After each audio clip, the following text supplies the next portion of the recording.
Hello students, welcome to Bhargav tutorials.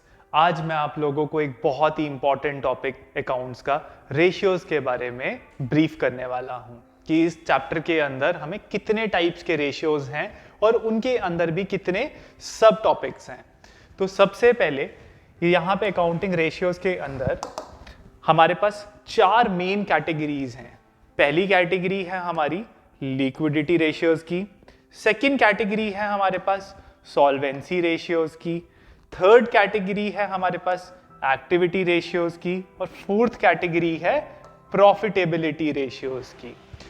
अब liquidity ratios के अंदर कितने टाइप के रेशियोज होते हैं, सॉल्वेंसी, एक्टिविटी, प्रॉफिटेबिलिटी, सारे रेशियोज के अंदर कितने रेशियोज होते हैं वो हम इस वीडियो के अंदर अच्छे से डिस्कस करने वाले हैं।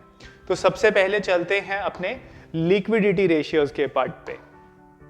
लिक्विडिटी रेशियोज जो कि पूरे रेशियोज का सबसे इजी पार्ट है, इसके अंदर सिर्फ दो रेशियोज होते हैं और ये रेशियोज बहुत ही इंपॉर्टेंट हैं from exam point of view. First ratio है हमारे पास करंट रेशियो और इसके बाद सेकंड रेशियो है हमारे पास लिक्विड रेशियो। इन दोनों रेशियोज के अंदर डिफरेंस सिर्फ और सिर्फ करंट एसेट्स और लिक्विड एसेट्स का है, क्योंकि जो लाइबिलिटीज का पार्ट है वो तो सेम ही रहता है हमारा। इसके बाद नेक्स्ट सेट आता है हमारे पास रेशियोज का सॉल्वेंसी रेशियोज। सॉल्वेंसी रेशियोज के अंदर चार रेशियोज हैं हमारे सिलेबस के अंदर। पहला है हमारे पास डेट इक्विटी रेशियो, जैसे कि आप लोगों को नाम से ही पता चल रहा है इसके अंदर डेट और इक्विटी का यूज होगा। सेकंड है हमारे पास total assets to debt ratio, जैसे आप लोगों को इसमें भी नाम से ही डायरेक्टली पता चल रहा है कि एसेट्स और जो हमारा डेट है उसका कुछ कॉम्बिनेशन के अंदर चलने वाला है यहाँ पे। इसके बाद थर्ड आता है हमारे पास प्रोप्राइटरी रेशियो और फोर्थ है हमारे पास इंटरेस्ट कवरेज रेशियो। इसके बाद नेक्स्ट ग्रुप पे चलते हैं। नेक्स्ट ग्रुप है हमारे पास एक्टिविटी रेशियोज का। इसके अंदर भी हमारे पास हमारे सिलेबस के अंदर चार रेशियोज गिवन है।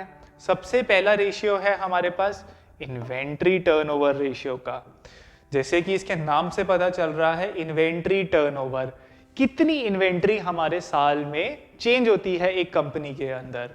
सेकंड है हमारे पास ट्रेड रिसीवेबल टर्नओवर रेशियो और थर्ड है हमारे पास trade payable turnover ratio. Trade receivable और ट्रेड पेबल, यहाँ पे भी हमें नाम से ही पता चल रहा है कि इन रेशियोज के अंदर क्या होगा। और फिर हमारे पास फोर्थ है वर्किंग कैपिटल टर्नओवर रेशियो। इसके अंदर वर्किंग कैपिटल का टर्नओवर टाइम्स निकालेंगे हम।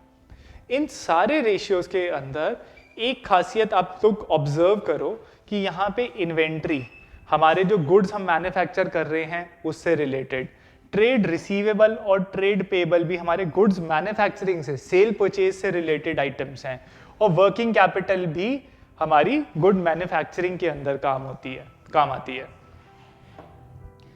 फिर इसके बाद लास्ट सेट है हमारे पास प्रॉफिटेबिलिटी रेशियोज, जैसे कि ये नाम बता रहा है हमें प्रॉफिट। ये रेशियोज हमें कहीं ना कहीं प्रॉफिट के आसपास रिवॉल्व करते हुए दिखेंगे। फर्स्ट है हमारे पास इसके अंदर gross profit ratio. Gross profit मतलब एक फर्म का, एक बिजनेस ऑर्गेनाइजेशन का जो टोटल प्रॉफिट होता है, ग्रॉस प्रॉफिट, नॉट नेट, ध्यान रखना है हमें ये। इसके बाद हमारे पास सेकंड आता है ऑपरेटिंग रेशियो, थर्ड होता है ऑपरेटिंग प्रॉफिट रेशियो। इन दोनों रेशियोज के अंदर सिर्फ और सिर्फ एक वर्ड का फर्क है, मगर आंसर में और जो क्वेश्चन का इसका सॉल्यूशन करना है उसके अंदर बहुत डिफरेंस आ जाएगा इस एक वर्ड के से। इसके बाद आता है हमारे पास नेट प्रॉफिट रेशियो, जैसे कि हमने फर्स्ट वाला करा था यहाँ पे ग्रॉस, अब ये वाला आया है हमारे पास नेट प्रॉफिट रेशियो। और लास्ट है हमारे पास return on investment. Return on investment का मतलब होता है एक बिजनेस के अंदर कितना हमने इन्वेस्ट करा और हमें कितना प्रॉफिट मिला। फॉर एग्जाम्पल, अगर हमने एक बिजनेस के अंदर 10 lakh rupees as capital invest करे और उसने हमें प्रॉफिट दिया 2 लाख रुपीज का, तो ये 2 lakh divided by 10 lakh into 100 20%, तो ये क्या हो गया हमारे पास रिटर्न ऑन इन्वेस्टमेंट, और इसका शॉर्ट फॉर्म है ROI। अगर आप लोग चाहते हो कि इन रेशियोज को मैं और अच्छे से कराऊं और आप लोगों को लर्निंग ना करनी पड़े, सीधा ये आप लोगों के माइंड में सेटल हो जाए कि ये होते क्या हैं, इनके फॉर्मूला ही ना लर्न करने पड़े, तो come and join us. Thank you students.